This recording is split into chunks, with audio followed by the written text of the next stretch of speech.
Mister चंदन राज।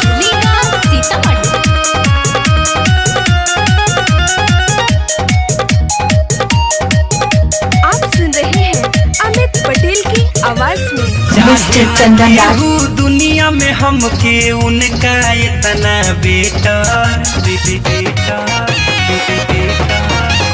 चाहे न केहू दुनिया में हमके उनका इतना बेटा।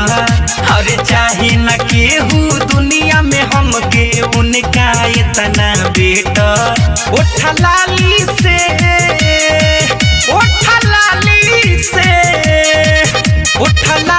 लिख के भेजल है बाड़ी लभर हमर लव लेटर। उठा लाली से लिख के भेजल है बाड़ी लभर हमर लव लेटर। मिस्टर चंदन राज।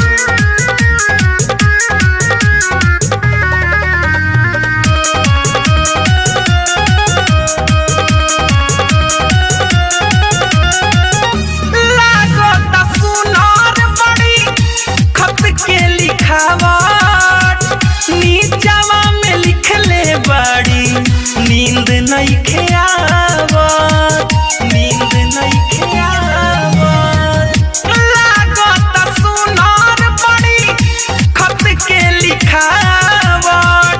नीचवा में लिखले बाड़ी नींद नइखे आवत। मिले ला बाड़ी बेचैन लागत सीरियस बाटे मेटर।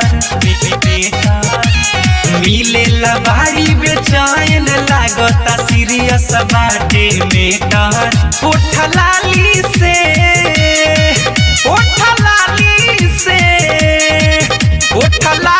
लिख के भेजल है बाड़ी लभर हमर लव लेटर। उठा लाली से लिख के भेजल है बाड़ी लभर हमर लव लेटर।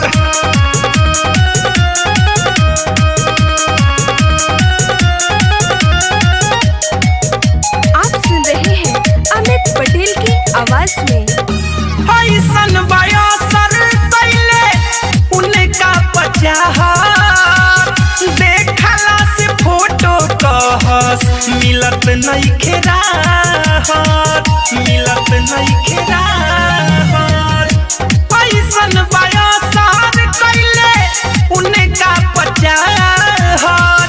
देखला से फोटो कहस मिले ना तेरा दीवाना अमित ला खोलले बाड़ी दिल के सेटर। गुड्डू दीवा कर अमित ला खोलले बाड़ी दिल के सेटर। उठा लाली से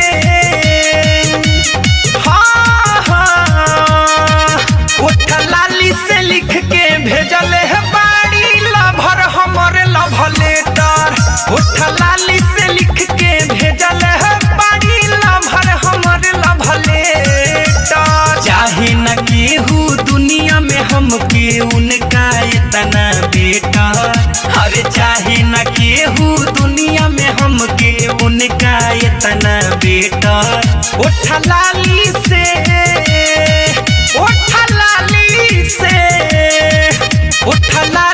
लिख के भेजल है बाड़ी लभर हमर लव लेटर। उठा लाली से लिख के भेजल है बाड़ी लभर हमर लव लेटर। मिस्टर चंदन राज। मिस्टर चंदन राज।